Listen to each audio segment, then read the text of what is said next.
Hey guys, so today I just wanted to talk about something that I saw on Twitter. Okay, so basically, it's really frustrating when you see someone that's dumber than you. I mean, I know that sounds a bit, like I'm saying that I'm smarter than people, but when you see someone that's dumber than you, I don't know if you guys feel this, but it feels so irritating. Like you feel powerless. You know what I mean?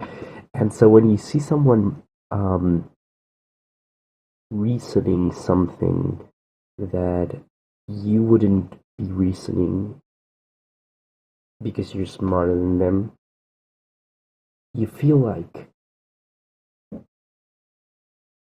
so powerless against that, right? Like you want to think for them, but you can't do that, right? And so yeah, so the thing that I read on Twitter, okay, was a guy saying that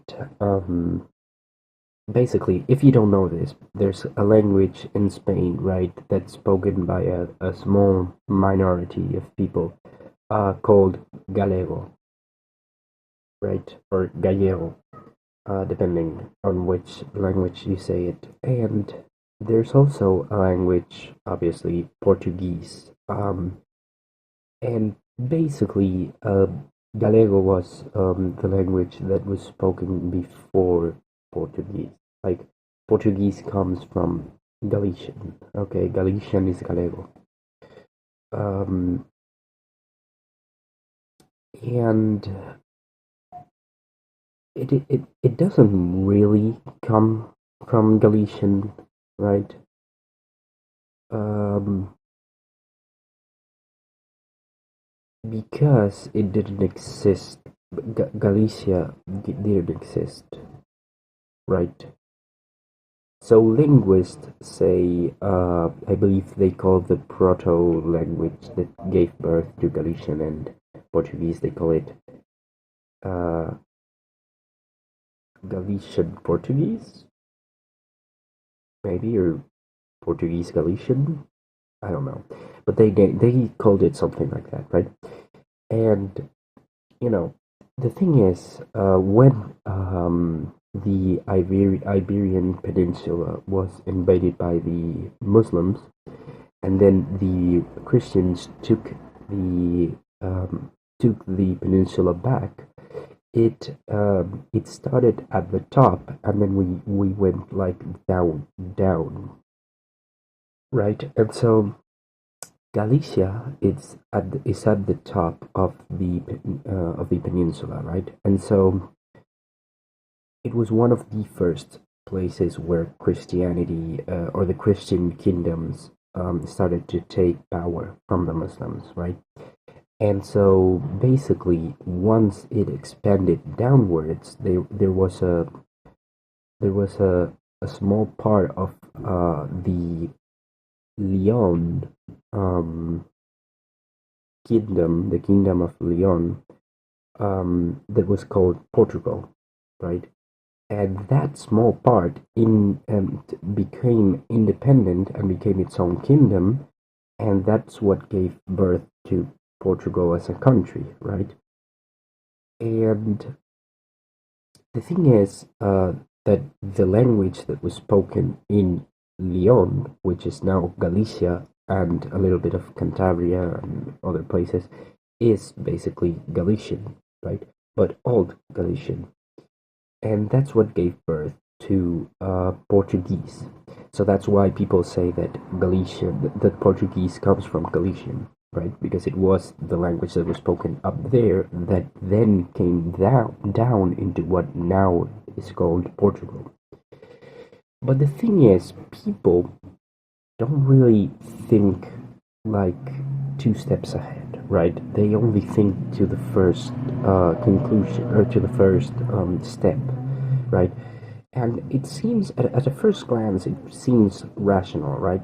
Obviously, first there was Galician or Leonese, And then once it expanded downwards, it became Portuguese once the people of Portugal spoke it, right? That seems logical. But the thing is, Galician or Galego isn't really the language that the Portuguese came from, right? Because modern Galician is basically a different language. What does that mean? That means that Portuguese doesn't come from Galician, it comes from Old Galician, right? Obviously. What that means is that you are not speaking a language, if you're Galician, that gave birth to Portuguese. You're speaking a language that comes from the same place as Portuguese, Old Galician. What does that mean? That means that when you say, oh, Portuguese comes from Galician, which means they're not sister languages. One is the mother or the father of the other.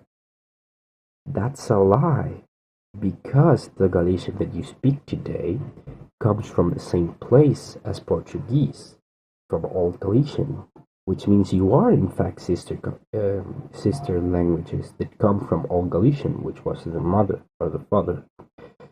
The analogy still stands, right? And I guess that's sort of the same kind of thing that I've seen many people argue about or say about Christianity and Judaism, right?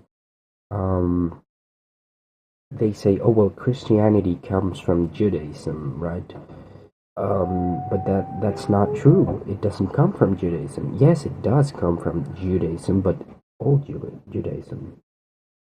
So what that means is that Judaism isn't really the father or the mother of Christianity,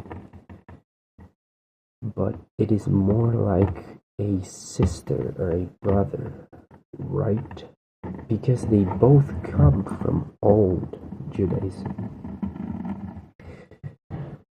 So yeah, that means that by the way, there's a lot of books in Judaism that aren't part of the original Bible or the original Old Testament in Christianity, right? So that basically proves that the Judaism that Jesus believed in, it is not the Judaism that's taught right now, that people believe in right now. So yeah, basically, this is not, by the way, any kind of political or religious statement or anything. I'm just stating, what objectively what things some things are that people don't usually know, and saying, how funny it is to see people that believe in, or not that believe, that think they're smart, but they aren't really getting through all the steps, right? Through all the steps that you need to go through to actually get to a logical conclusion. And yeah, basically, that's it. That's all that I wanted to talk about today. That's all that I wanted to express. It's just a thought. This video is going to be uploaded a little bit later today, because I usually make the video or record the video the day before I upload it. And today yesterday I kind of felt a bit empty, so I uploaded the video of the day before, but I didn't record this video. So I'm recording this video the day that I'm uploading it, which basically means I'm going to have to upload it a bit later. But yeah, that's basically all that I wanted to talk today about today. I think this video is also going to be short. Yesterday's video was like 10 minutes. I don't know if this is going to be also 10 minutes, but yeah, it there isn't really that much to talk about today either. So yeah, see you guys. Bye.